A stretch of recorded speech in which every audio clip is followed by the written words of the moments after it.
Программы мы вам покажем. Сегодня у нас очень вкусная кулинарная тема. Мы находимся в пряничной мастерской у Валерии Афанасьевой. Валерия является у нас хозяйкой этой мастерской. Валерия, здравствуйте. Здравствуйте, Катерина. Очень приятно познакомиться. Ну, зрители сейчас могут увидеть, что мы сегодня будем делать. Очень симпатичные, очень аппетитные пряники. Да, имбирные Валерия, пряники. расскажите, когда вы начали заниматься пряником и почему пряники? Ну, я начала заниматься пряниками. Ну, сначала было как увлечение, да. У меня есть сын, да, на его день рождения что-то хотелось вот сделать. И в 2015 году я просто вот чисто пошла на мастер-класс и обучилась на пряники, ну, расписывать пряники. И это у меня было как хобби. Очень много лет вот так. Ну, и у меня была основная работа, работала, и на Новый год обычно я заказы брала, да, и делала, ну, вот коллегам, и вот так потихоньку шло. И потом вот с прошлого года я решила, чем я хочу.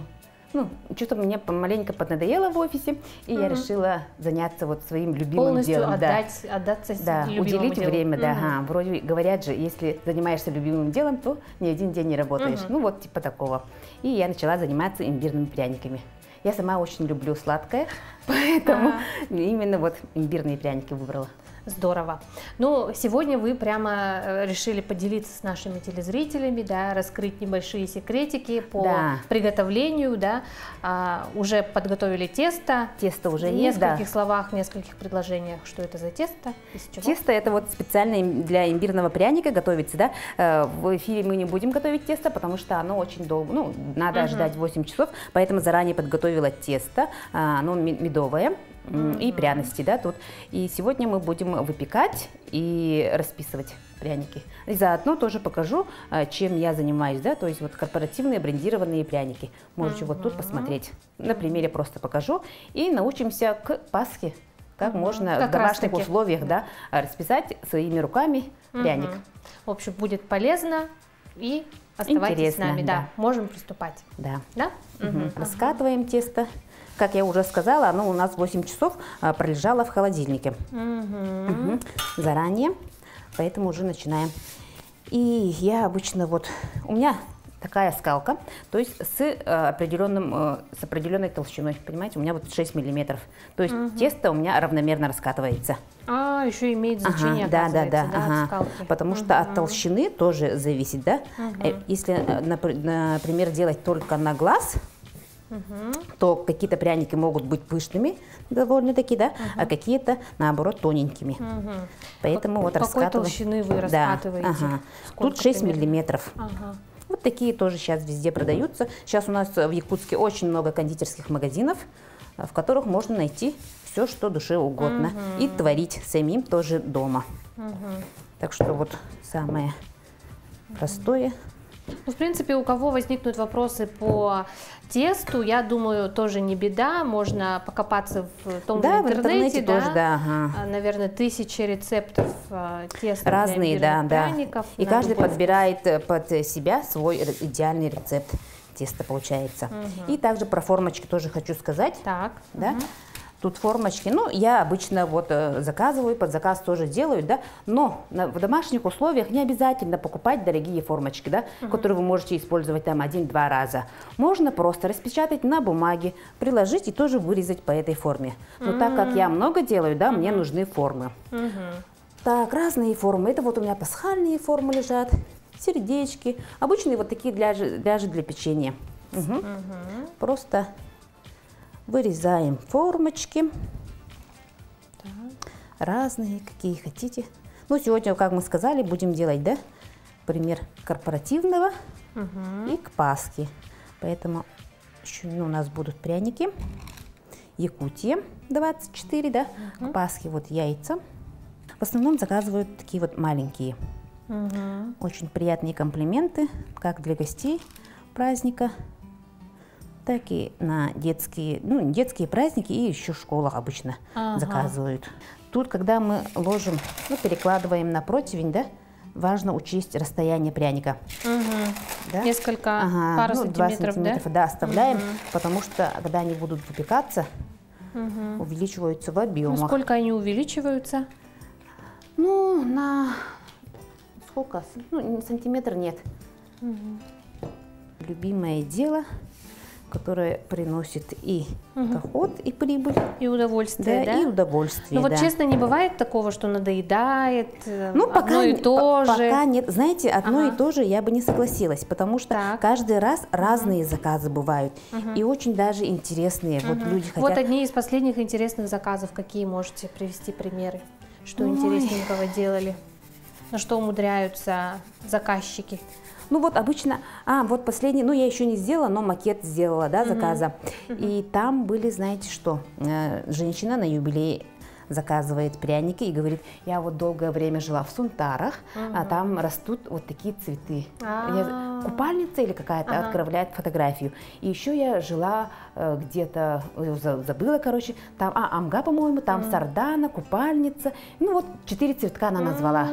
Я хочу, чтобы эти цветки были вот именно на пряниках. А вот эти, надо же еще делать макет, самое, одно из сложных, да, потому что найти красивую картинку. И она вот говорит, у меня вот гостям из Амги, я вот пряники именно сарданы. В качестве подарка, да? А который Сунтара, там и купальница. Ну, как интересно. Вот такие вот, да.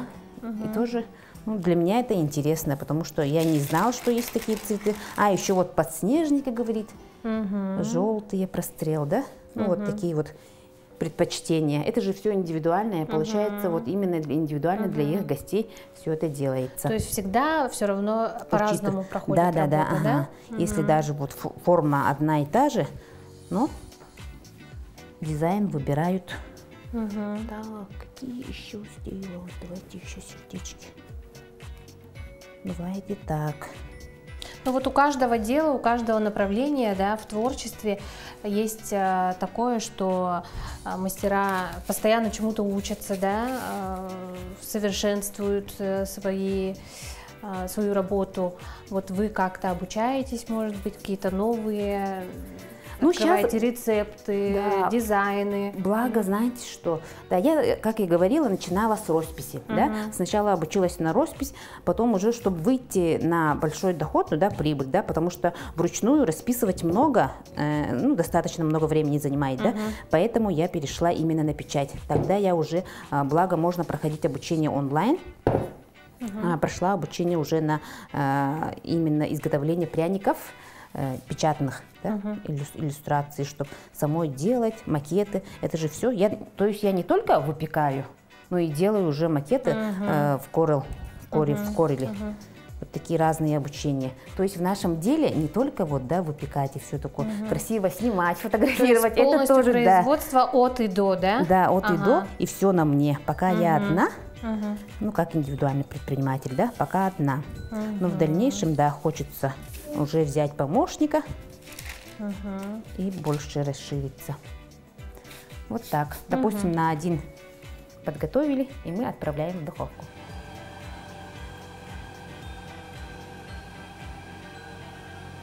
Пока у нас выпекаются пряники, мы начнем готовить нашу глазурь. Глазурь я использую вот такую, она тоже в магазинах продается. Тут инструкция, все прописано. Сейчас, согласно инструкции, мы будем готовить глазурь. Для этого засыпаем в миксер. У меня вот такой.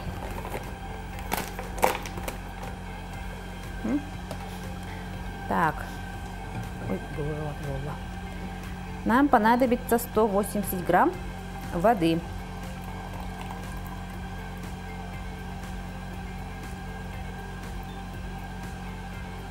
Вот 182. Заливаем воду. И аккуратно начинаем перемешивать. Так, с краюшку.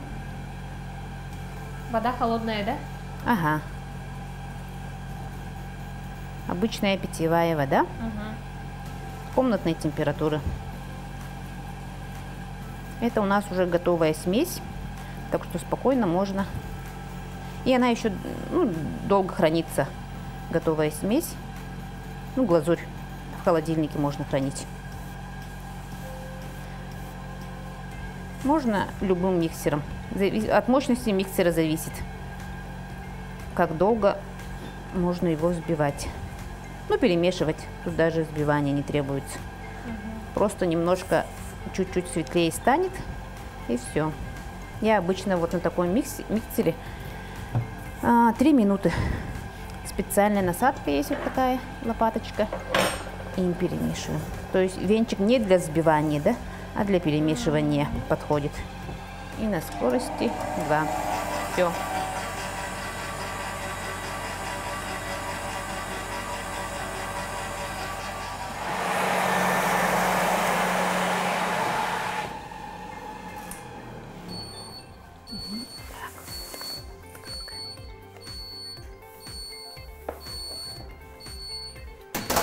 Начинаем с контура. Да, с контура.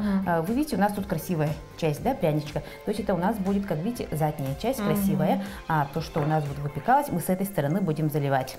Сначала мы рисуем контур. И обязательно надо, кстати, мокрой тряпочкой, да, вот подтираем носик. Постоянно. Ага, постоянно, потому что тут может, пока мы рисуем контур, может немножко там. И тут очень-очень... кстати, мы тут тоже надавливаем одновременно, да, то есть не одним пальцем, а всеми сразу. Да, потому что если, вот сейчас просто на примере покажу, да, если вот одним, то идет этим.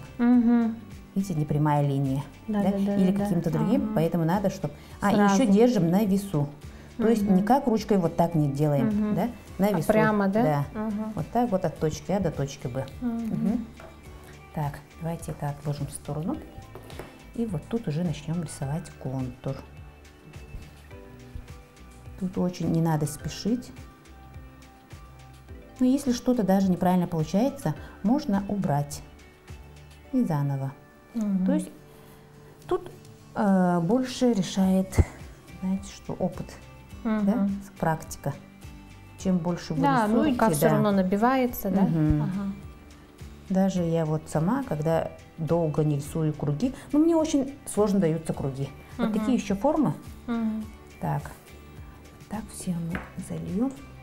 И не зальем, мы будем рисовать контур.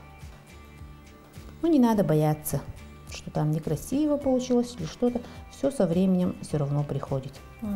Даже вот я бы не сказала, что я прям все идеально делаю, да? Но тем не менее, все равно нет предела совершенству, как говорится, да? Так, потихоньку начинаем рисовать. Они должны застынуть, да, этот контур или нет? Пока мы рисуем контур, он немножко уже спохватится, потому что он более густой, из-за этого быстро застывает. Я же мастер-классы еще проводила, на Новый год, пряничные домики делали. И тоже знакомые, там подружки приходили: ой, что там рисовать-то, быстро же. И потом, когда приходили, говорю: ой, это оказывается так сложно. У кого-то рука уставала, или не получались там прямые линии. Потом, как в азарт войдут, ни одного пустого места в домике не оставалось. Точки, снежинки, всевозможные... Все, что возможно, да? Да, всевозможные пожелания. Видите, как увлекательно оказывается, да? Увлекательно. А так мастер-классы вы проводите для желающих? Да, я обычно провожу мастер-классы в школах, зовут в классы, да, для детей по росписи. Обычно тематические, на Пасху, на 8 марта, 23 февраля, новогодние. У себя здесь провожу, но тут у меня места мало, да, максимум 10 человек, поэтому лучше выезжать, да, выездные.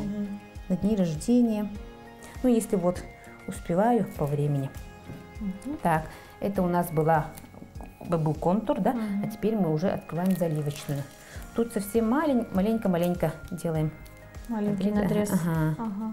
Хоп, все. Сейчас я тебе покажу. Тут тоже начинаем с краюшку, да, заливаем от края к середине. Вот пошло. У нас уже есть контур, так что не боимся. Вот так вот полностью заливаем. Нигде ничего не оставляем. Вот так. Сейчас я покажу. Потом у нас уже Катерина сама тоже. Тоже все пальцы, да, работают? Да. Тут так уже, да. Главное... Тут не так страшно, наверное, как с контуром, да? Тут просто уже аккуратно только заливаем. Слишком много. Обычно, когда вот в школах дети начинают максимально там все выдавливать, потом у них все вытекает. Ой, они очень любят глазурь, дети. И такие сидят, и вот такие а можно уже есть глазурь? Я говорю, давайте. И они как в рот начинают сразу все это дело. Вот так. Ага. И оно все равно равномерно, ну, сама уже разглаживается, видишь? Аккуратная. И вот тут уже, да, можно будет печатать. Давайте-ка пробуем, Катерина. Попробуем. Тут немного, ну, как бы проще. От края идем. Да, максимально вот к краю. Так, немножко отлучусь.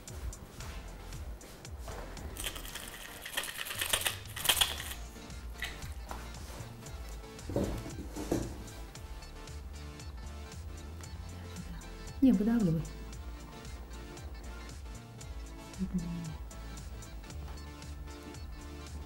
Если где-то остаются вот незалитые части, да, тоже не боимся. Берем самую обычную зубочистку и вот так вот проходимся. Вот так, чтобы аккуратно было. Закрыли и все.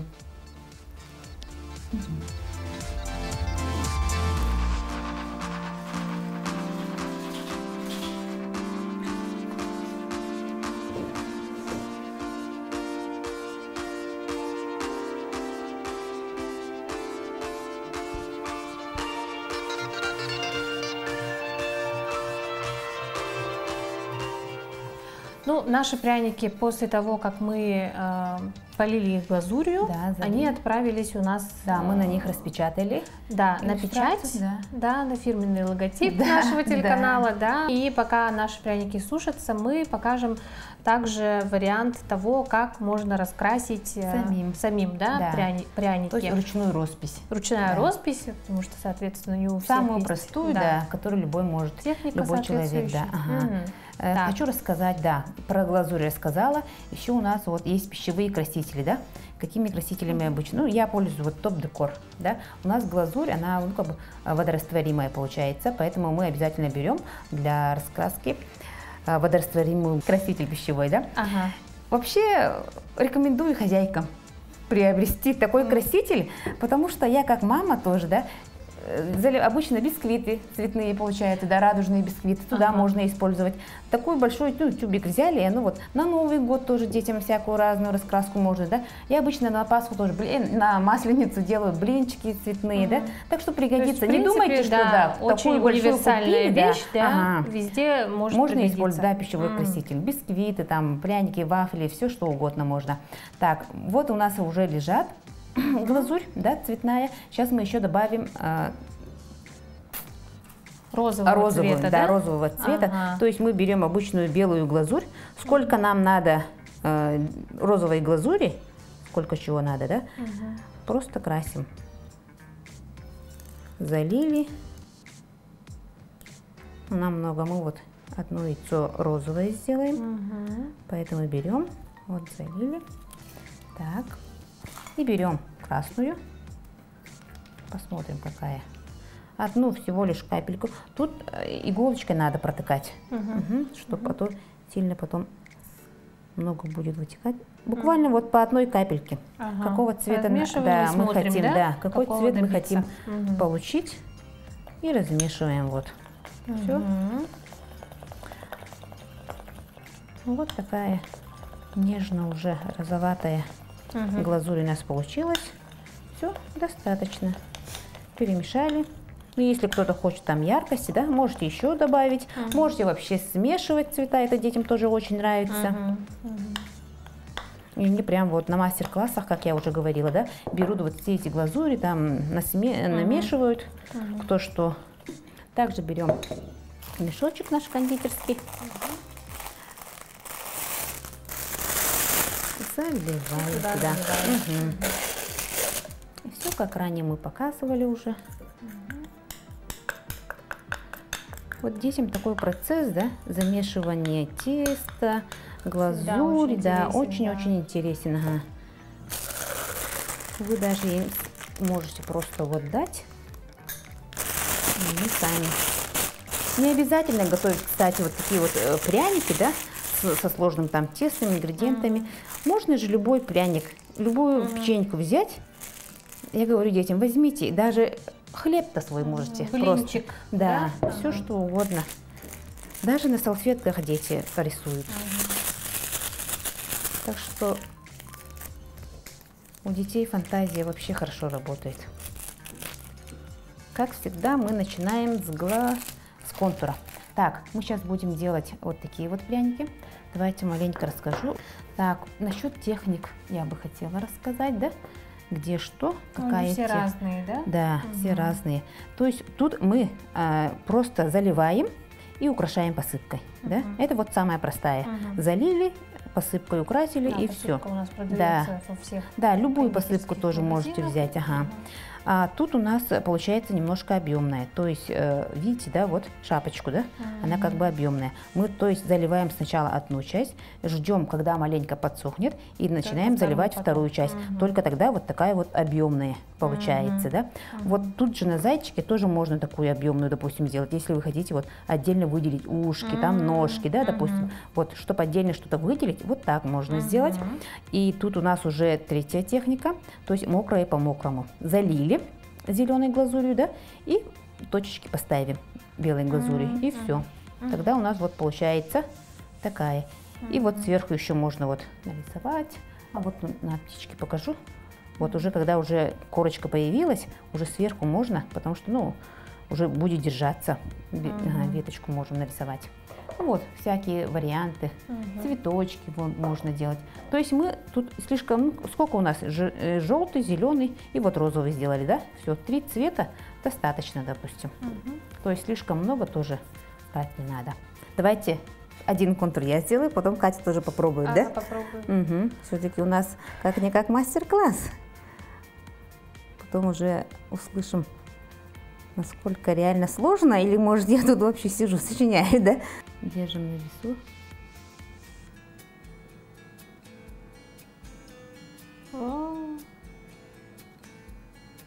Ну, нормально. Все. Ну что, пусть так и будет. Вот так. Так, ага. Сначала контур, потом уже будем рисовать подчерки. Такие. Все, вот видите, да? То есть мы сейчас должны залить вот эту желтую часть. Берем желтый глазурь. Обязательно не забывайте, да, носик. Вот, взяли. И вот так вот прям начинаем заливать.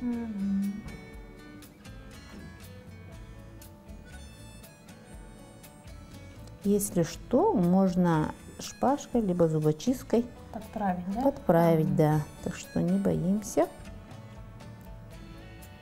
Обычно дети начинают вот так вот заливать. Ага, тогда вот неаккуратно и некрасиво получается. Поэтому вот говорю, либо от центра к краю, либо от края к середине. Но лучше от края к середине, потому что когда начинаешь от центра, да, не рассчитываешь, и немножко может там растечься, да? Вот. Все у нас вот такая вот получилась. И ждем, когда оно подсохнет. В это время мы делаем уже остальные.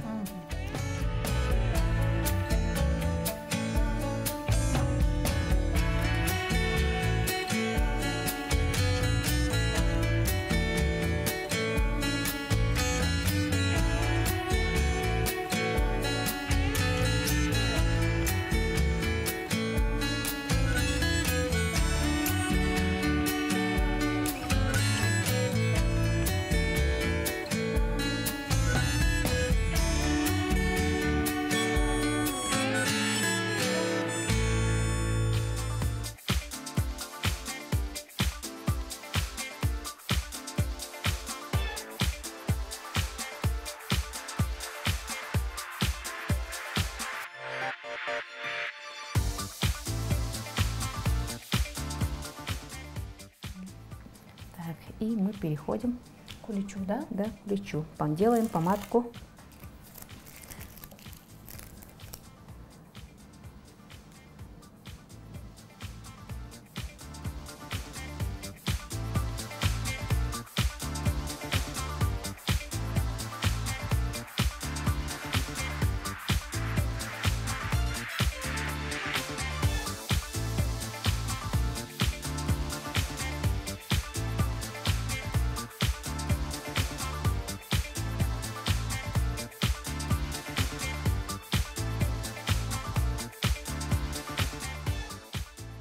что Получились наши у нас такие красивые, пасхальные, аппетитные, ароматные пряники готовы.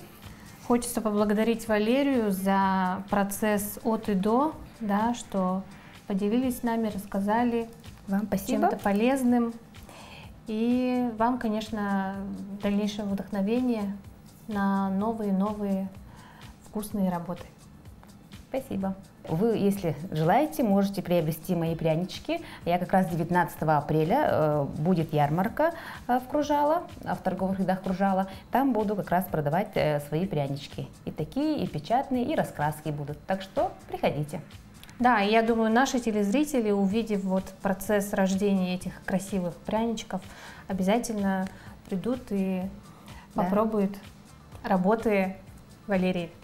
Я с вами прощаюсь, увидимся в следующих выпусках на телеканале Якутия 24.